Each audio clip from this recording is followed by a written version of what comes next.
इसका जो निर्माण हुआ था, फाउंडेशन हुआ था, 1947 में 3 मई के दिन हुआ था। सरदार वल्लभ भाई पटेल जी के नेतृत्व में इस संगठन का निर्माण किया गया था। उसके पहले भारत में उद्योगों में बहुत ही खून खराबा हो रहा था, उद्योगों को बंद करना पड़ रहा था मजदूरों को, मजदूरों की बात सुनी नहीं जा रही थी। अपने हक के लिए पूरे देश के कल कारखाने को लगातार बंदी तक बात सीमित नहीं थी। झगड़ा इस हद तक हो जाता था कि कारखाने भी बंद हो जाते थे और मजदूर भी बेरोजगार हो जाते थे, खून खराबे तक बात बढ़ जाती थी। तो राष्ट्रपिता महात्मा गांधी ने सोचा कि ये जो क्रम चल रहा है ये देश के लिए ठीक नहीं है, नहीं मजदूरों के लिए ठीक है, नहीं उद्योगों के लिए, इसलिए कि हमेशा उद्योग को और मजदूर को एक साथ रहना है। ये पूंजी और जो श्रम है इसकी दोस्ती एक साथ रहने वाली है। भले ही कुछ मुद्दों पर हमारा उनसे विरोध हो सकता है, हम प्रतिवाद कर सकते हैं, लड़ाई झगड़े भी हो सकते हैं, लेकिन अल्टीमेटली फिर हमको दोनों को एक साथ चलना पड़ेगा। अब हम आपका अपना राष्ट्रीय मजदूर कांग्रेस के सिद्धांत के बारे में बताते हैं कि अभी हमारे साथी महेंद्र मिश्रा जी ने चर्चा की, आपसे बताई कि यह एक ऐसा संगठन है जो दुनिया का सबसे बड़ा मजदूर संगठन है, जिस संगठन का 3,40,00,000 मेंबरशिप है, मतलब मेंबर है दुनिया भारत में। 6,500-7 हजार यूनियंस भारत की उसकी एफिलिएटेड यूनियन है, मतलब उसके अधीन आती है। झारखंड में भी हमारा 5 लाख मेंबरशिप है और करीब 200 यूनियनें हैं। अभी भी झारखंड के बहुत क्षेत्रों में ट्रेड यूनियन अभी मजबूत नहीं दिख रही है। उसमें से एक उदाहरण हमारा हजारीबाग का भी क्षेत्र है।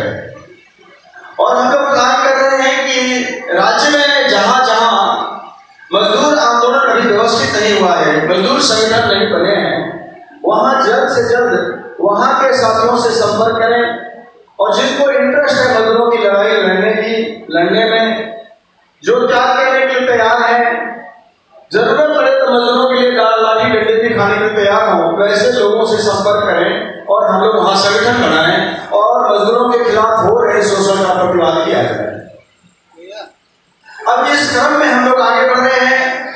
आज हम जो हजारीबाग में देख रहे हैं, अपने साथियों के अंदर में जोश, जिस तरह का कार्यक्रम देख रहे हैं, इसे हमें पूरा भरोसा हो गया है कि अब हजारीबाग में या हजारीबाग के अगल बगल के जो 2-4 जिले हैं उन जिलों में मजदूर के साथ अत्याचार होगा और हमारे लीडर बर्दाश्त करते रहेंगे, ऐसा नहीं होने वाला है। लेकिन ये आंदोलन एक ही चीज है कि ये कुछ 10-20 लोगों के और यह नेतृत्वकर्ताओं की वजह से आंदोलन मजबूत नहीं होता है, ना ही संगठन मजबूत होता है। संगठन को मजबूत करने के लिए, मजबूत होने के लिए सभी कर्मचारियों के सहयोग की जरूरत पड़ती है। तो हम एक चीज कहेंगे आप सभी लोगों से, और ये मैसेज हमारा पहुंचाइएगा अपने मजदूर भाइयों के यहाँ कि उठ जाग मुसाफिर भोर भई, अब रैन कहाँ जो सोवत है, जो सोवत है सो खोवत है, जो जागत है सो पावत है। इस दुनिया में अधिकार की लड़ाई लड़नी पड़ती है और ये किसी भी तरह से गलत नहीं है, और लड़ाई घरों में भी भाइयों से भी अपने हक की लड़ाई लड़नी पड़ती है और होती है। तो फिर हम जिस कारखाने में नौकरी करते हैं, हमारे वजह से उस कल कारखाने का विकास होता है, करोड़ों रुपए कमाता है, उसमें मेरा जो उचित हक बनता है, हिस्सा बनता है, वो क्यों नहीं देंगे? वे हमारे ऊपर कोई मेहरबानी तो नहीं करते हैं, उनकी दया के पात्र तो नहीं है, हम उनसे दया की याचना भी तो नहीं करते हैं। हम उनसे कहते हैं कि जो हमारा हक और हिस्सा बनता है उसे आपको देना पड़ेगा। आप देखेंगे कि हम दोनों के बीच मतभेद किन बातों को लेकर हो रहा है। यह तो सभी जानते हैं कि उद्योग रहेंगे तो कारखाने में मजदूर काम करेंगे, और मजदूर रहेंगे तो उनके कारखाने चलेंगे, अन्यथा वो बंद हो जाएंगे, ये तो सभी जानता है। तो जब ये दोनों का परस्पर ऐसा रिश्ता है कि एक के बिना दूसरे की कल्पना नहीं की जा सकती है, तो फिर किन मुद्दों पर हमारा विवाद है उनसे, ये हालात स्थिति पैदा क्यों हो रही है? तो आपको हम बताते हैं।